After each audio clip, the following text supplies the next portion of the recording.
The Obama administration has been under intense heat. We're weeks away from the midterm elections, but due to their economic policies, how would you grade the administration? How have they done through this crisis? I think they've done pretty well, but when you run for office, you set expectations high. I mean, it's the way you get elected, and there's no way around that. I mean, you're not going to run for office and be sour on everything that's possible in the future. You never get elected. No, you never get elected. You might not even be able to be realistic and get elected. So you have to set people's expectations high.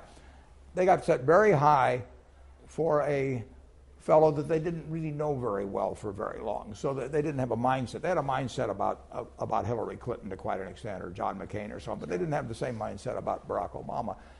And he, quite correctly in terms of getting elected and in terms of his own personal beliefs, set his expectations high. But the timetable for those expectations, gets a little fuzzed up during the campaign, and it's very difficult to reset those after you come in. So if you have a combination of high expectations and a badly wounded economy, you're going to have disappointment, and that's what you have. So what do you do? What would your advice be to the administration? The best thing you could have done, if it was possible, was to reset expectations without causing everybody to go into a deep funk. That's very, very tough. You plow through. I mean, Reagan was very unpopular, early on in his administration. Volcker, his Fed chief, was, people they wanted to kill him. He was doing exactly the right things.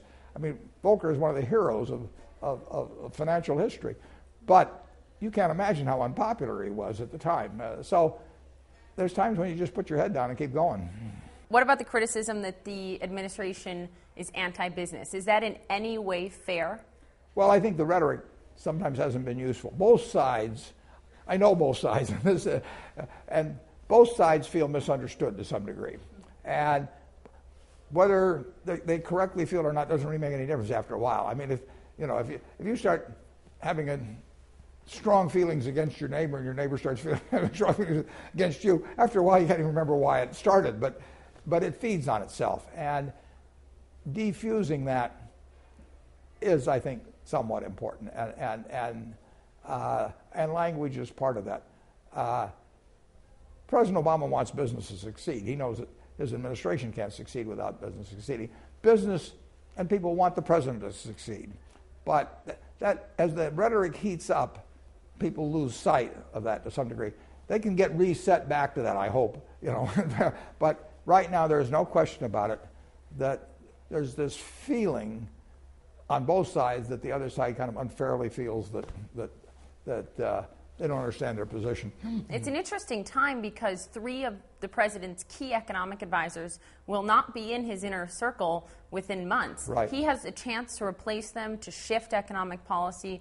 A lot of business leaders I've spoken with said they really hope the president will put an executive, someone from the private sector, in his inner circle. What do you think? Well, it would depend who they put. I mean, there are a lot of executives that are very good at running their businesses that would be a disaster, including this one right here. I'm not saying I'm good at running my business, but I would be a disaster in a position like that. And plenty of other CEOs I know would be too. So important, you need somebody in that position that thinks well, that has the president's confidence, and that has the public's confidence.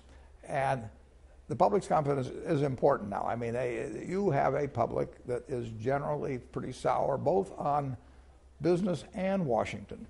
And both business and Washington have got a very distinct interest in getting that, important interest in getting that at least moderated in the next 2 years.